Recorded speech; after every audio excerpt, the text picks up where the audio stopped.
Thomas calculus chapter 2 की theory हमने 2.1 और 2.2 की थ्योरी कर ली है।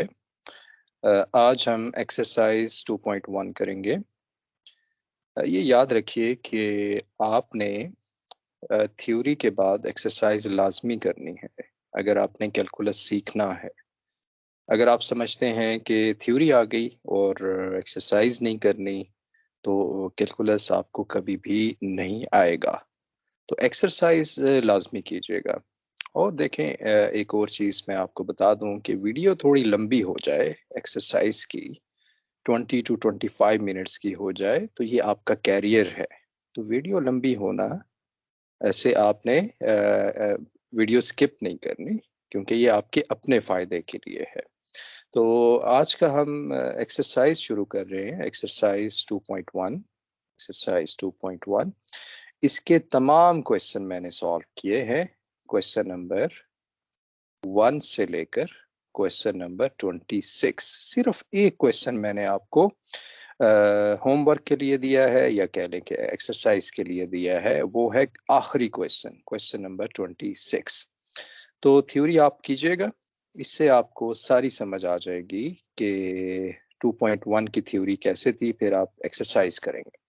तो एक्सरसाइज के क्वेश्चन नंबर 1 से 6 तक कहा गया है कि find the average rate of change of the function over the given interval और इंटरवल्स। तो हमें रेट ऑफ चेंज फाइंड करना है और average rate of change find करना है, और थ्योरी में हमें पता है कि एवरेज रेट क्या होता है, यानी कि ये इंटरवल पे होता है। पहला क्वेश्चन है कि एफ ऑफ एक्स आपने फाइंड करना है एक्स क्यूब। हमारे पास जो फंक्शन है एक्स क्यूब प्लस 1 है, इसको हमने 2 और 3 पे एवरेज रेट ऑफ फाइंड करना है, और बी पार्ट में -1 to 1 पे आपने एवरेज रेट फाइंड करना है। तो average rate of F for example, इसका मतलब होगा delta f over delta x. इसको आपने 2 और 3 पे फाइंड करना है। एवरेज रेट का मतलब थ्योरी में आप देखें, थ्योरी आप देखेंगे तो फिर एक्सरसाइज समझ आएगी। एवरेज रेट अब मैं यहाँ नहीं एक्सप्लेन करूंगा थ्योरी क्या थी, कि एवरेज रेट का क्या मतलब होता है। एवरेज रेट का मतलब होता है change in F divided by change in F divided by change in x. ठीक है, तो इसको बस याद रख लेंगे एवरेज रेट, तो क्वेश्चन 1 से 6 हो जाएंगे। तो चेंज हमारे पास आएगा f of x two minus f of x one. Increment हम कहते हैं इसको, या delta f, f of x two minus f of x one, x two minus x one. X one हमारे पास है 2, ये हमारे पास है एक्स वन इज 2, ये एक्स वन 2 है, और ये हमारे पास एक्स थ्री है, एक्स टू इज 3। तो इसको आप पुट कर देंगे यहाँ पर, और फिर आप इसे सॉल्व कर लेंगे। मैंने डिटेल में इसे सॉल्व किया हुआ है, और फिर हमारे पास इसका आंसर आ जाएगा 19, यानी एवरेज रेट ऑफ चेंज हमारे पास 19 आ रहा है। तो बी पार्ट भी इसी तरह से है, आपने एवरेज रेट ऑफ एफ लिखना है delta f over delta x. Delta f का मतलब है f of x two minus f of x one, x two minus x one, और ये फिर आप सॉल्व कर लेंगे तो हमें आंसर 1 मिल जाएगा। इसी तरह से जी ऑफ एक्स का एवरेज रेट आपने मेजर करना है, आपने फाइंड करना है। ए पार्ट में कहा गया है 1 से 3 तक, बी पार्ट में कहा गया है कि इंटरवल है -2 to 4। एवरेज रेट का मतलब, बार बार ये क्वेश्चन करेंगे, क्वेश्चन 1 से 6 तक तमाम क्वेश्चन आप करेंगे पहले, तो आपको ये सारा समझ आ जाएगा। तो एवरेज रेट का मतलब ये है, और फिर x1 आइडेंटिफाई करें। x1 हमारे पास है, x1 हमारे पास है 1, ये हमारे पास है 1, और x2 हमारे पास है 3। तो ये आ जाएगा 3। तो इसको जब आप सॉल्व कर लेंगे तो हमारे पास आंसर आ जाएगा 2। इसी तरह से average rate of change b part के लिए डेल्टा जी डेल्टा एक्स है, और यहाँ पर x1 x1 हमारे पास है, ये x1 है और ये x2 है। ये पुट कर देंगे और हमें आंसर मिल रहा है 0, यानी कि एवरेज रेट ऑफ चेंज, इसमें कोई चेंज नहीं आया है। Question number 3। अब यहाँ पर सिर्फ इसने क्या चेंज किया है, क्वेश्चन में सिर्फ इंडिपेंडेंट वेरिएबल चेंज किया है।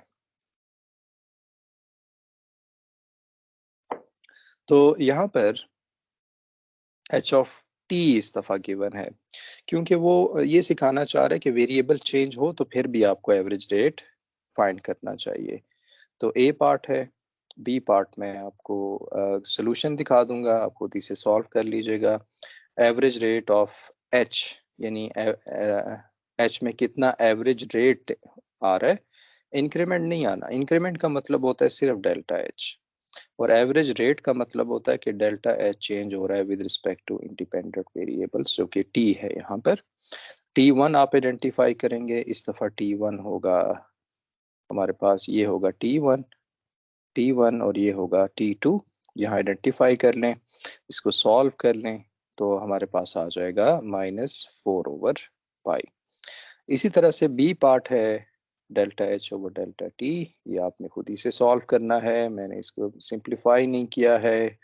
तो ये हमारे पास आंसर आ जाएगा, पाई की वैल्यू 3.1416 रख सकते हैं।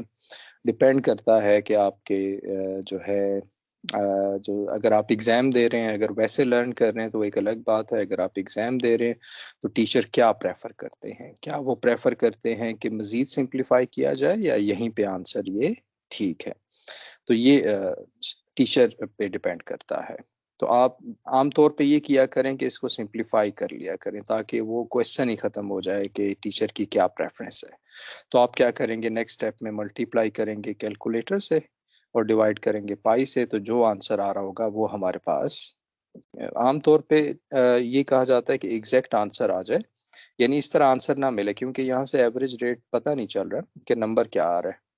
लेकिन आप इसको मजीद सिंप्लीफाई करेंगे तो फिर वो नंबर आ रहा होगा, तो आप इसे मजीद सिंप्लीफाई किया करें। ओके, ज़्यादातर यही प्रेफर किया जाता है। इसी तरह क्वेश्चन नंबर 4 है, सेम पैटर्न पे है, एवरेज रेट आपने फाइंड करना है। ये इसका फार्मूला होता है, इसमें T1 और T2 आप आइडेंटिफाई करेंगे। T1 और T2 कहाँ से मिल रहे हैं आपको, T1 हमारे पास है ये और T2 हमारे पास है पाई। ये वैल्यू पुट कर देंगे और यहाँ पर भी अगर आप देखें तो सिंप्लीफाई नहीं किया हुआ, -2/पाई लिखा हुआ है, जिसका मतलब है कि कोई सही हमें नंबर नहीं मिल रहा है कि एवरेज रेट क्या है। तो आप पाई की वैल्यू पुट करके इसे मजीद सिंप्लीफाई कर लिया करें। मैंने अपने टाइम सेव के लिए इसको सिंप्लीफाई नहीं किया है।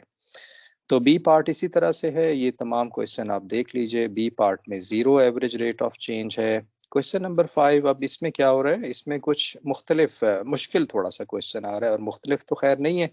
उसी तरह से एवरेज रेट फाइंड करना है। आर चेंज हुआ है, डिपेंडेंट वेरिएबल क्या है, इंडिपेंडेंट वेरिएबल थीटा है। सिर्फ ये सिखाना चाह रहे हैं कि नए डिपेंडेंट वेरिएबल के साथ आप कैसे काम करते हैं। तो हमारे पास इस दफ़ा है आर, 0 और 2 पे फाइंड करना है। एवरेज रेट हमारे पास ये होगा, और इसके साथ ही थीटा 1 और 0। इस दफ़ा जो इंडिपेंडेंट वेरिएबल है वो हमारे पास होगा, ये थीटा 1 होगा, ये दूसरा पॉइंट थीटा 2 होगा। पहला पॉइंट थीटा 1 होता है, पहला जो इंटरवल का लेफ्ट पॉइंट थीटा 1 होता है, और राइट पॉइंट हमारे पास थीटा 2 होता है। इसको सिंप्लीफाई कर लेंगे और हमें आंसर 1 मिल जाएगा। क्वेश्चन नंबर 6, अब यहाँ पर क्या कर रहा है, जो डिपेंडेंट वेरिएबल उसका नाम p रख रहा है, और ये बेसिकली ये फंक्शन है, आपको नजर आ रहा होगा। और हमारे पास 1 से 2 तक इसको देखना है। इंडिपेंडेंट वेरिएबल इस दफा थीटा है। आप average rate of change p में मेजर कर रहे हैं, यानी delta p over delta theta. Average rate का यही मतलब होता है, इंटरवल में है। फिर इसका फार्मूला होता है कि डेल पी का मतलब होता है, ये आप सबको पता है, मैं बार बार रिपीट कर रहा हूँ, मैं यहाँ दोबारा भी लिख सकता हूँ कि डेल्टा वाई अगर है तो इसका मतलब होगा y2 माइनस y1, और डेल्टा एक्स का मतलब होगा x2 माइनस x1। बाद वाले पॉइंट से आप पहला पॉइंट माइनस करते हैं, तो एवरेज रेट आप निकालेंगे तो ये हमें 0 मिल रहा है। अब हम क्वेश्चन नंबर 7 से 18 मैंने तमाम क्वेश्चन सॉल्व किए हैं 1 to 6 तक, ऑल्दो कि इसमें मैं आपको सोल्यूशन नहीं भी प्रोवाइड कर सकता था, लेकिन मैंने तमाम सोल्यूशन आपको दिए हैं। सिर्फ ये पर्पस है कि क्योंकि इसके आंसर नहीं होते तो एक तो आपको आंसर पता चल जाए और प्रैक्टिस करें। आप प्रैक्टिस ज़्यादा से ज़्यादा आपने करनी है। क्वेश्चन नंबर 7 से 18 तक ये भी तमाम क्वेश्चन मैं सॉल्व करूंगा। हमारे पास जो क्वेश्चन है 7 to 18 तक, वो पूछा गया है कि use the method in example 3। Example 3 में एक मेथड यूज किया है, उसको यूज करते हुए आप स्लोप फाइंड करें। गिवन पॉइंट में जो पॉइंट गिवन होगा वहां पर स्लोप फाइंड करें और फिर equation of tangent line find करें। यानी दो पार्ट है इसके। अब आप सोच रहे होंगे एग्जाम्पल 3 क्या है, तो मैंने ये एग्जाम्पल 3 यहाँ पर दोबारा से लिखी है आपकी आसानी के लिए कि वो एग्जाम्पल 3 क्या थी, क्योंकि हमने भी ये थ्योरी में भी नहीं सॉल्व की है। तो क्वेश्चन ये है कि find the slope of the tangent line. Parabola पे एक स्लोप है, टेंजेंट लाइन है, उसकी स्लोप फाइंड करनी है at the point 2 4 by analyzing the slope of secant lines through 2 to 4. Write an equation for the tangent line to the parabola at this point. तो ये question है, इसको आपने केयरफुली देखना है। देखें, पहला जो पॉइंट है वो है 2 to 4।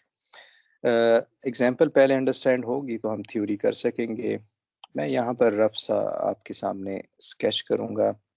2, जब 2 है तो आप देखें y is equal to x square है, तो यहाँ अगर आप 2 पुट करेंगे तो ये आपको 4 मिल रहा है। यानी कि ये वो पॉइंट है 2 to 4 पैराबोला पे जहाँ पर हमने टेंजेंट लाइन की स्लोप फाइंड करनी है। कोई पैराबोला है इस तरह से और यहाँ पर आपने स्लोप फाइंड करनी है। हम क्या करेंगे कि इसका चेंज मेजर करेंगे, हम इसका नेबर मेजर करेंगे। 2 का नेबर क्या हो सकता है? 2 में आप चेंज करेंगे प्लस एच की दो वैल्यूज हो सकती हैं। अगर आपने इसको राइट साइड पे लाना है तो H should be greater than 0। अगर 2 के लेफ्ट साइड पे लेना है तो 2 प्लस एच लिखेंगे और एच लेस देन 0 हो जाएगा। ठीक है, लेकिन आमतौर पे हम राइट साइड को सॉल्व करते हैं और लेफ्ट साइड ऑब्वियस होती है। तो 2 प्लस एच ये चेंज किया, तो x अगर 2 प्लस एच है तो y जो है y में एक्स स्क्वायर है, तो यहाँ पुट करेंगे 2 प्लस एच होल स्क्वायर। तो ये मैंने यहाँ पर पुट कर दिया है चेंज इन x, और ये हमारे पास है 2 plus h change in y 2 plus h whole square. तो जो दूसरा पॉइंट हमें मिल रहा है वो हमें ये मिल रहा है। ठीक हो गया, P मिल गया और Q मिल गया, यानी कि हमें एक पॉइंट यहाँ पर P मिल गया और यहाँ पर ये पॉइंट हमें Q मिल गया। तो ये होगा 2 प्लस एच और 2 प्लस एच होल स्क्वायर। ठीक है, तो सीकेंड लाइन, अब ये सीकेंड लाइन बन रही होगी ना, क्योंकि दो पॉइंट से आपस में मिल रहे हैं। तो थ्योरी में हमने देखा था कि ये सीकेंड लाइन है। सीकेंड लाइन की स्लोप आप फाइंड कर लेंगे, वो हमें पता है। वो क्वेश्चन 1 से 6 तक वो जो रेट ऑफ चेंज बेसिकली कह रहा था वो बेसिकली डेल्टा वाई और डेल्टा एक्स वो स्लोप ही थी। तो सीकेंड लाइन की स्लोप हमारे पास यहाँ पर है। इसमें आप इसको सॉल्व कर लेंगे। अब इस दफा पॉइंट क्या है आपके पास? एक पॉइंट है 2 to 4 और दूसरा पॉइंट है 2 प्लस एच, और मैंने अपनी आसानी के लिए 2 प्लस एच यहीं पे लिख दिया है। तो यानी कि ये पॉइंट होगा x1 और दूसरा पॉइंट होगा x2। तो x2 पहले आपने यहाँ पुट कर दिया है, x2 की जगह पे आपने ये 2 प्लस एच पुट किया है x2 की जगह पे, और x1 की जगह पे 2 पुट किया है, और आपने यहाँ पर लिखा है 2 प्लस एच माइनस 2, और ये आ जाएगा 4 प्लस एच। अब जब h ग्रेटर देन 0 होगा, ये डिटेल शायद एग्जाम्पल में नहीं है। जब h ग्रेटर देन 0 होगा तो 4 प्लस एच, 4 के आप h अप्रोचेस टू 0 पॉजिटिव होगा, जिसका मतलब है कि ये जो पॉइंट है ये 2 प्लस एच ये p से राइट साइड पे है, p से राइट साइड पे है, इस तरफ है। तो जब h ग्रेटर देन 0 होगा तो फिर आंसर क्या है? फिर भी आंसर 4 है। जब h लेस देन 0 होगा, यानी कि अगर हमारा जो पॉइंट है वो दूसरा पॉइंट यहाँ पर हो, h ग्रेटर देन 0 के लिए 2 के राइट साइड पे, h लेस देन 0 के लिए 2 के लेफ्ट साइड पे, तो यहाँ पर ये सेकेंड लाइन बन रही होगी। इस पे हम बाद में काफ़ी क्वेश्चन करेंगे। तो यहाँ पर हम ये अंडरस्टैंड करना चाहिए कि h ग्रेटर देन 0 का मतलब है कि p जो गिवन पॉइंट है उसके राइट साइड पे है, और p अगर h लेस देन 0 है तो आप p के लेफ्ट साइड पे हैं। तो ये हमारे पास होगा 0 नेगेटिव, जो मैंने नोटेशन बताया है थ्योरी में, तो ये आंसर आ जाएगा 4। तो इसका मतलब है कि हमारे पास लेफ्ट और इसके जो स्लोप ऑफ टेंजेंट लाइन बनेगी, h अप्रोचेस टू 0 बनेगा, वो 4 बनेगा। यानी कि 2 और 4 पे मैं यहाँ लिख देता हूँ, 2 और 4 पे यहाँ पर ये कुछ इस तरह से टेंजेंट लाइन बन रही है। ठीक है, तो अगर आप इक्वेशन ऑफ टेंजेंट लाइन निकालेंगे, ये मैंने यहाँ पर एक्सप्लेन किया हुआ है कि जब राइट साइड पे हो, ये आपका पॉइंट है राइट साइड, मुझे यहाँ टाइम खर्च करना पड़ रहा है क्योंकि आपकी अंडरस्टैंडिंग ज़रूरी है इसमें। तो ये पी क्यू है, ये पी है, ठीक हो गया। और यहाँ पर ये आपके पास सेकेंड लाइन बन रही है, ये वाली। और रेड में जो है, जब ये पॉइंट आप एच को 0 की तरफ लेकर जा रहे हैं तो ये चेंज हो रहा है। मैं इसको दोबारा लिखूंगा, ये जो है पॉइंट चेंज हो रहा है, तो यहाँ सेकेंड लाइन आएगी। फिर एक वक्त आएगा कि ये पॉइंट कम होता होता ये पॉइंट कम होगा, और ये जो है हमारे पास ये जो लाइन है जो कि रेड में है, मैं रेड में ही बना देता हूँ, ये हम सॉरी थोड़ा सा ज़्यादा ये ख़राब हो गया यहाँ पर। तो ये हमारे पास टेंजेंट लाइन बन रही है, और ये तब बन रही है जब आपका h ग्रेटर देन 0 है। सेकेंड लाइन का जो पॉइंट है वो q p के इस p के राइट साइड पे है। अगर लेफ्ट साइड पे होगा, इस चीज़ को आपने अंडरस्टैंड करना है। अगर लेफ्ट साइड पे होगा, फॉर एग्जांपल ये पॉइंट p था और इस h लेस देन 0 है, यहाँ पर 2 माइनस एच मैंने लिखा है। अगर 2 प्लस एच करके h लेस देन 0 करें तो ये 2 के लेफ्ट साइड पे ही बनेगा। ठीक है, तो मैंने लिखा है 2 माइनस एच, तो 2 माइनस एच के लिए मुझे h ग्रेटर देन 0 करना होगा। ठीक है, ताकि वो लेफ्ट साइड पे रहे। अब ये जो पॉइंट Q है ये P के लेफ्ट साइड पे है, तो यहाँ सेकेंड लाइन बन रही है। इस सेकेंड लाइन का ये जो Q है इसको आप मूव करवाएंगे P की तरफ, और फिर हर जगह सेकेंड लाइन बन रही होगी। तो ये जो ब्लैक कलर में आपको नजर आ रहा है ये बेसिकली टेंजेंट लाइन है, ये वाली टेंजेंट लाइन है। तो इसका मतलब है कि P पे अप्रोच कराने के लिए Q को राइट साइड से यहाँ से अप्रोच कराएं या Q को लेफ्ट साइड से अप्रोच कराएं, दोनों के लिए एक ही टेंजेंट लाइन बन रही है, और वो उसकी स्लोप हमारे पास 4 है। इसको आपने अंडरस्टैंड करना है। तो हमारे पास है पॉइंट 2 to 4। ये इक्वेशन ऑफ टेंजेंट लाइन निकाल रहे हैं, ये इक्वेशन आपको पता है, इक्वेशन ऑफ टेंजेंट लाइन क्या होती है, ये इसकी इक्वेशन होती है। इसमें पुट करें और इसे सॉल्व कर लें। ओके, तो ये हमारे पास था क्वेश्चन नंबर 7 को सॉल्व करने के लिए एग्जाम्पल 3। अब हम क्या करेंगे, हम करेंगे ये कि क्वेश्चन नंबर 7 सॉल्व करेंगे इसी को फॉलो करते हुए, एग्जाम्पल 3 को फॉलो करते हुए। तो पहला पॉइंट आप ले लेंगे जो कि गिवन पॉइंट है 2 माइनस 1, और इसका नेबर ले लेंगे 2 में कुछ चेंज करेंगे, और ये जो सेकंड मैं पुट कर रहा हूँ, ये जो सेकेंड आप यहाँ पर पुट कर रहे हैं ये basically y is equal to x में पुट कर रहे हैं। जब डोमेन 2 प्लस एच है तो ये बनेगा 2 प्लस एच का होल स्क्वायर माइनस 5। तो इसका जो दूसरा पॉइंट है y कोऑर्डिनेट वो ये बनेगा जो मैंने यहाँ लिख दिया है। तो एवरेज रेट आप देख लीजिए, एवरेज रेट ये होगा, मैं ग्रीन कलर में इसको हाईलाइट करूंगा, वो ज़्यादा बेहतर नज़र आता है। तो ये आ जाएगा, इसको सिंप्लीफाई कर लें तो h+4। इसी तरह से जब h ग्रेटर देन 0 होगा तो 4 आंसर है, और h